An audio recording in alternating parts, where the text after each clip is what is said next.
Okay, just a quick overview on a particular way that you can use RetroPie to produce your own retro gaming machine. Now, quite often when you use a Raspberry Pi and RetroPie to play retro games, you'll connect it to your TV or your monitor and you'll need that element.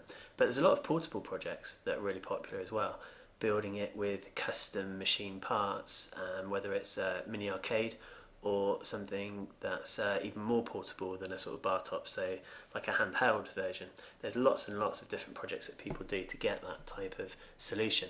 But I have recently come across one that really does stand out from the rest. It's absolutely amazing in terms of the quality and the design and the attention to detail in every sort of respect. You can see it on the screen now.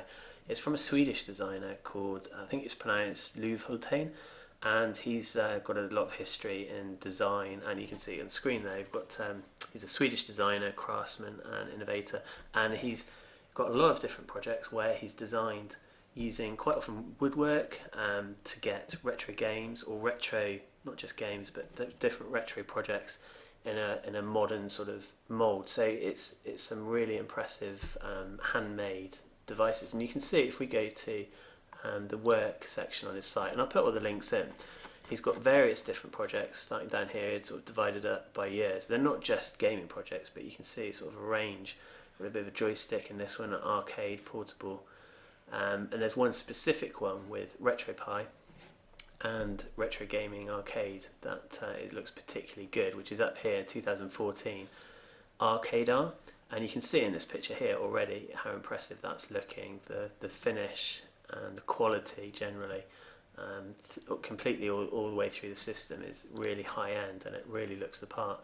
There you can see there it's just really standing out compared to a lot of homemade projects, and nothing against homemade projects, a lot of them do look really good, but this obviously is sort of professionally trained, and he's got a lot of expertise in building this. I suspect the green, the wood here effect looks great. I think that one really looks both retro but modern at the same time. And you can see there, if I go back, you've got the joystick here, and you can unscrew that joystick. And you can see in this picture here that it's reused to lock the box. It's got a built-in battery, so you get I think it's something like 6 or 8 hours. It's got RetroPie running the sort of core of it, and he's got different versions of it, which you can see in his shop as well.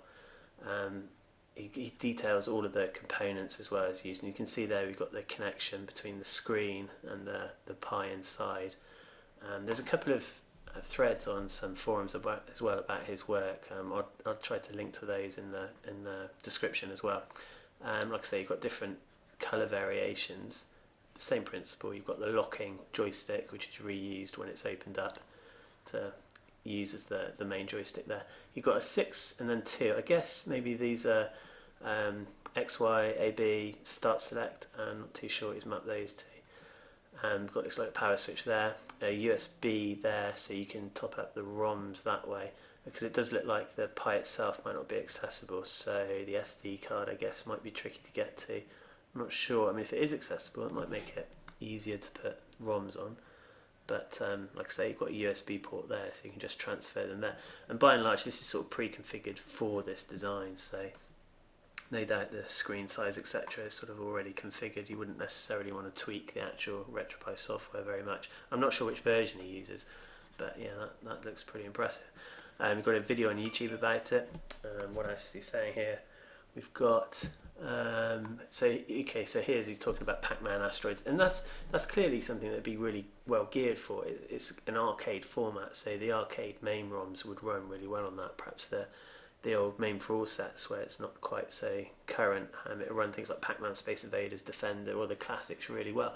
And with this sort of setup, I wouldn't necessarily say that running a load of systems like all 1,000 games for the SNES, Mega Drive, NES, and all that is suitable for this. It's more sort of custom, more about the experience than just having thousands of games for the sake of it. So you might just pick and choose the top 20 for each system to make it more focused. So if other people use it, they can find the favourites that are quite common and popular with everyone, rather than sort of delving through a menu system that just scrolls forever. So what he's saying? So he's saying here you can manage over 10,000 games, but that's effectively just RetroPie doing its thing. Add your favourites, create a personal game library. I think it doesn't use emulation station for the front end, which is why you can do that. So it's a slightly different front end to normal, but I'm pretty sure it's a RetroPie back end. And I know it's a Raspberry Pi inside. Arcade Eye is an exclusive toy for the dedicated gamer. I mean, it really, and it's got a limited edition of 50 units per colour. Now, if we go in the shop, you can see the different options down here. And you can see the price, so you might have fallen down, but that is obviously top end. You can see here, it just looks so good, and the finish, detail, and obviously his craftsmanship is extremely high. It's an amazing sort of delivery of that. Oh, that one looks really good as well. I mean, €2,500 is about £1,800 in the UK, and it's about $2,800 US, that sort of range. And yeah, you can get your different colours. I quite like this green one here. I think that green maple has a really good effect, especially the closed box there. That looks really high. You've got the spec here as well, so you can see he's got the LCD here, and that's the resolution it runs in. So, okay, it's not going to be perfect for every arcade game because they're all going to change slightly, but it's going to be as close as damn it as going to be required. So, custom 8-way joystick, speaker, USB, SD card slot. So, I must have missed that. Maybe it's one of these or that one. So it might be if it's a B model, it might take SD rather than micro SD. So you just put that in. Battery life 8 hours a go. So it's completely portable. That's sort of a key difference between that and a lot of other projects. Obviously there are a lot of handheld projects, but this one just really stood out to me to the quality that's being offered there. Included. Okay, so it numbers the limited edition element of it. Collector certificate. Again, I mean, this isn't designed for mass production. It's really a custom solution, and that's where the price premium is there. Obviously, it is expensive, but that's the time and effort and design and quality and experience that you're paying for there. Supported game systems. Okay, so effectively, this is whatever I imagine RetroPie can manage. So it could be as big as you like. But again, I don't know to what degree he's customised it, so it might be just sort of limited to this. But I say limited, there's plenty of systems there for the purpose of this sort of device. I think that would be ample. I'd probably focus on MAME stuff, maybe a bit of Mega Drive. But then, again, Mega Drive was a joypad, and most systems joypad. This is arcade, so maybe MAME and Neo Geo would be best suited to give it a bit more authenticity. And then separately, you have got this handmade carrier, which again is pretty pricey, but it really does look very high quality. And I think we can see that if I go to, where did I see that? Under the work. Here we go. This is the carrier for it. And you can see there it sort of slots inside that sort of amazing finish again. Really makes it look very, very good there.